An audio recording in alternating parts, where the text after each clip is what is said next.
Hello, and welcome. Let's talk about something many of us have in the fridge right now, a diet soda. Most people assume that if it says diet, it must be the healthier choice, especially if you're managing blood sugar. But when it comes to keeping our bones strong after 60, the real story isn't about the sugar that's missing. It's about an ingredient that's added in. This matters deeply because strong bones are the foundation of our independence. They affect how steady you feel on the stairs, how confident you are carrying groceries from the car, and how freely you can move through your day without the nagging worry of a fall. This isn't just about a number on a bone density scan. It's about the quality of your life. In this video, we are going to look closely at one specific ingredient in many popular colas, called phosphoric acid. You'll understand the simple way it can nudge your body's calcium balance.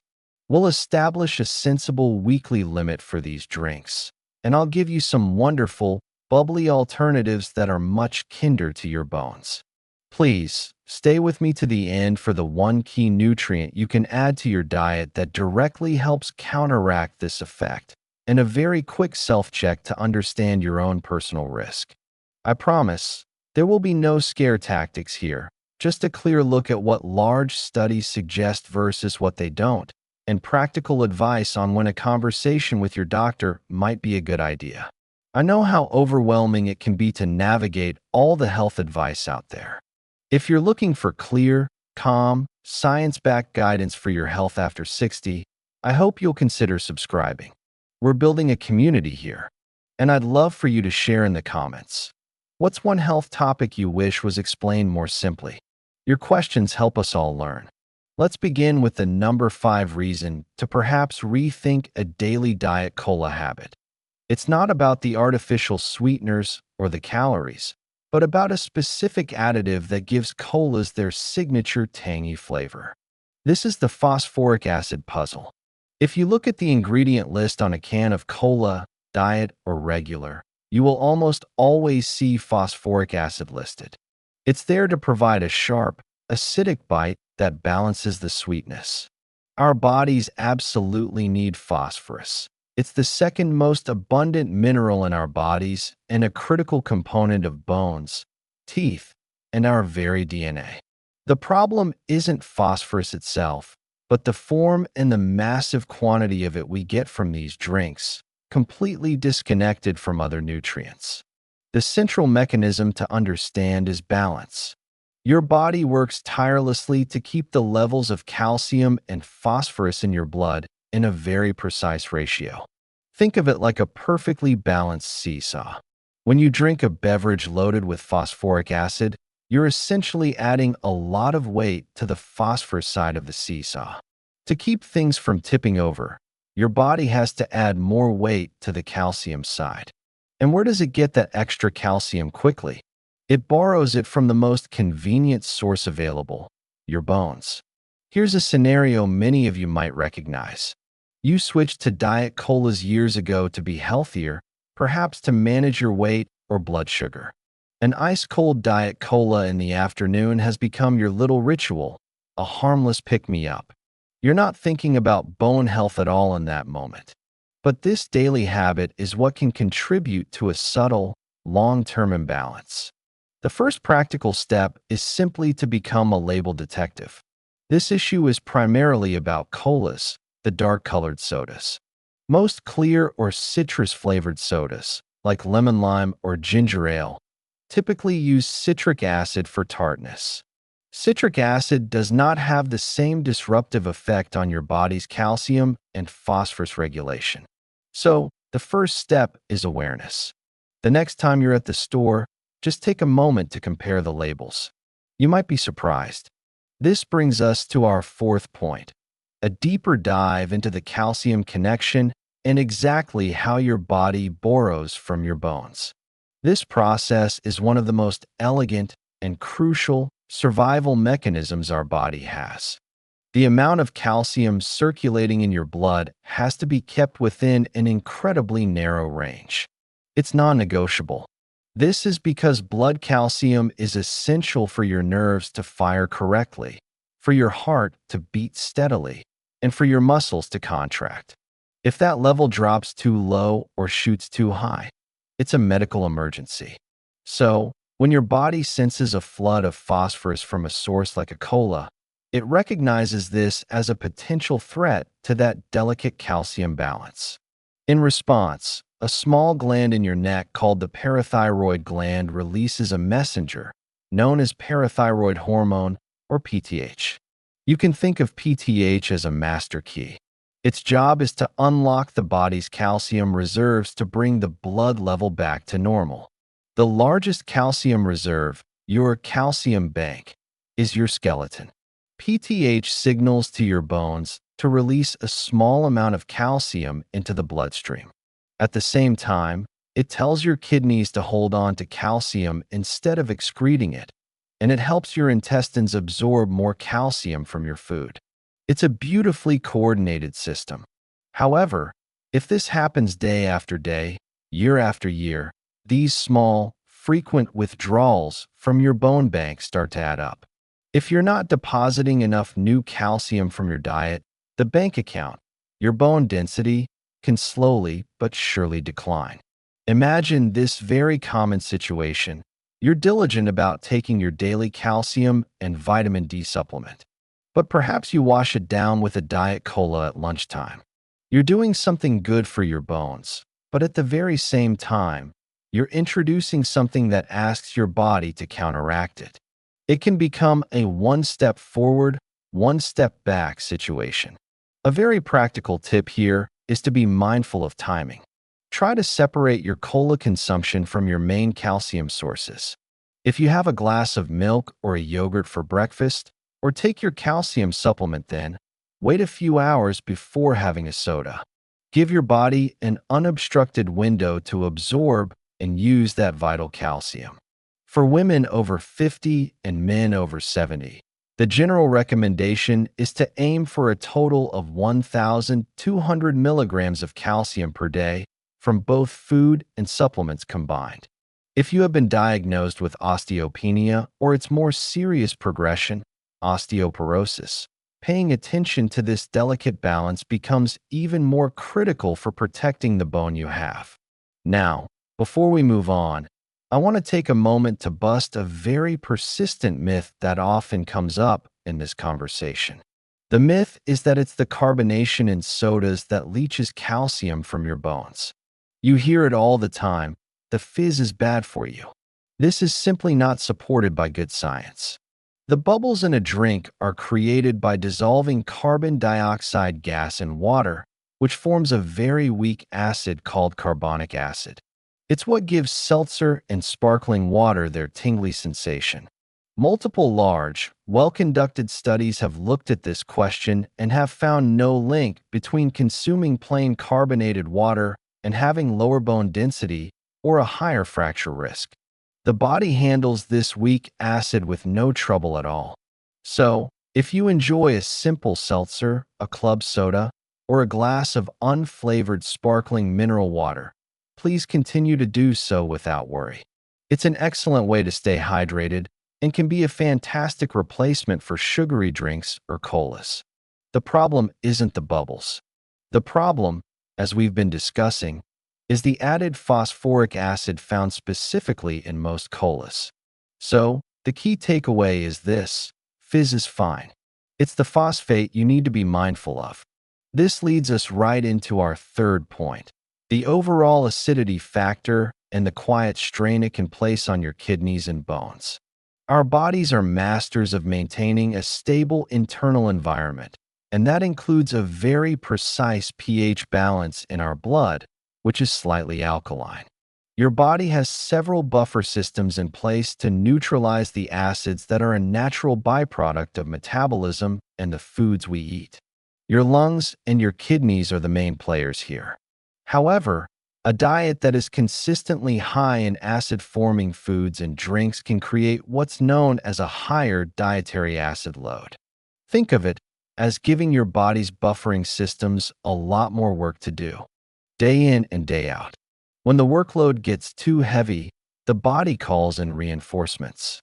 And one of its most effective tools for neutralizing acid is to use alkaline minerals. The largest and most accessible reservoir of alkaline minerals in your entire body is your skeleton, which is rich in calcium and magnesium compounds. In a sense, your bones act like a giant stick of chalk, ready to be used to neutralize excess acid.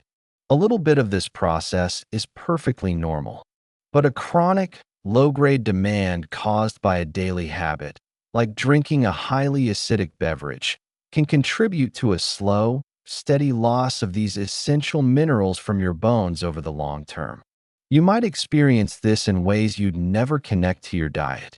Perhaps you have more indigestion, or you feel that your joints are a little itchier than they used to be. You might just chalk it up to aging. But our dietary patterns, especially the beverages we choose, can play a significant role in our body's overall acid-base balance. Now, you absolutely do not need to follow a complicated or restrictive alkaline diet. The simple, practical step is to just aim for balance. For every highly acid-forming choice you make, like a cola, try to consciously add some deeply alkaline-forming foods to your day. Wonderful, easy choices include a handful of almonds as a snack, a side of steamed broccoli or spinach with your dinner, or adding kale to a soup. This provides your body with the buffering minerals it needs from your diet, so it doesn't have to keep going back to your bones for alone. If this explanation is making sense and helping you connect the dots, a quick tap on the subscribe button ensures you'll see our future videos where we break down other important health topics just like this. Our second point is perhaps the simplest, yet one of the most powerful: the displacement effect. This is all about what you're not drinking. Every time you reach for a Diet Cola, it represents a missed opportunity. It's a moment when you could have chosen a beverage that actively supports and builds your bone health, but didn't.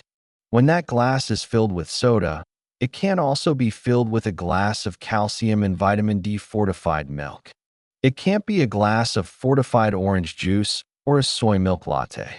It can't even be a simple, cleansing glass of water, which is essential for every bodily function, including transporting nutrients to your bones and helping your kidneys flush out waste products. Over time, this isn't a small thing. If someone has 2 cans of soda a day, that's over 700 cans a year. That's 700 times they could have nourished their body with something beneficial, but instead chose something that at best provides no nutritional value, and at worst, as we're discussing, may actively work against their goals. Think of this common scenario. It's 3 o'clock in the afternoon, you're a bit thirsty, a bit tired. Reaching for that can of Diet Cola in the fridge is pure muscle memory. It's an automatic habit you don't even think about. Maybe you haven't had a glass of milk since you were a teenager because it simply doesn't cross your mind as a beverage choice for an adult. This is the displacement effect in action. The habit of drinking soda has pushed other, healthier habits out of the way. The practical step here is to consciously engineer a new, healthier habit. Make the better choice the easier choice.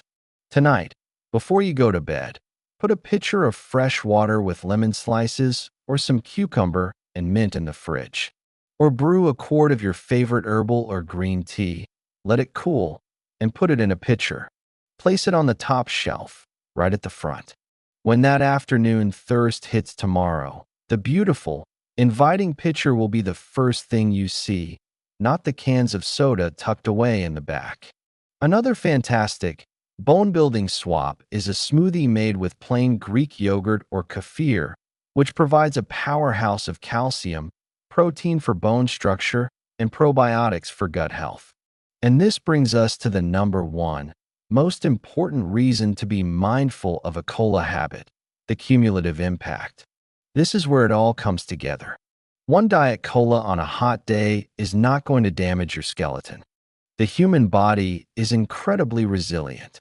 The issue we are concerned with is the slow, steady, almost invisible effect of a habit repeated over years and decades. I want you to imagine a tiny drop of water falling on a stone. The first drop does nothing. 100 drops do nothing. But if that drop falls in the same spot every single day for 20 years, it can carve a groove into solid rock. A daily cola habit is like that drop of water.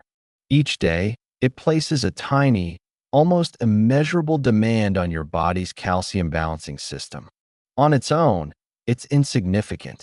But when that habit is combined with a diet that might already be a little low in calcium, or if you're not getting enough vitamin D from sunshine or supplements to help you absorb that calcium, the effect is magnified. After the age of 60, our bodies naturally enter a phase where the process of breaking down old bone begins to outpace the process of building new bone. This is a normal part of aging. During this phase, our bones are more vulnerable. A steady, chronic demand for calcium to buffer the phosphorus from soda can tip the scales further, accelerating that natural rate of bone loss. This is how someone can slowly drift from having healthy bones into the range of osteopenia or low bone mass, without any dramatic symptoms. You might know someone in this exact situation. They've been a loyal Diet Cola drinker for decades, feeling perfectly fine. Then, a routine bone density scan, a DEXA scan, comes back with a result that surprises both them and their doctor. They have significant bone loss, and they can't pinpoint a single reason why. Often, it's not a single reason. It's the cumulative effect of small, seemingly harmless daily habits. So, let's put all of this information into a simple, three-step action plan you can start using today. First, let's establish a cola cap. Based on the research, a sensible goal is to limit drinks containing phosphoric acid. Again, this is mostly the dark colas, to no more than 3 12-ounce servings per week. This isn't a rigid medical rule, but a practical guideline to significantly reduce your cumulative phosphorus load and give your body a break. Second, do a calcium check.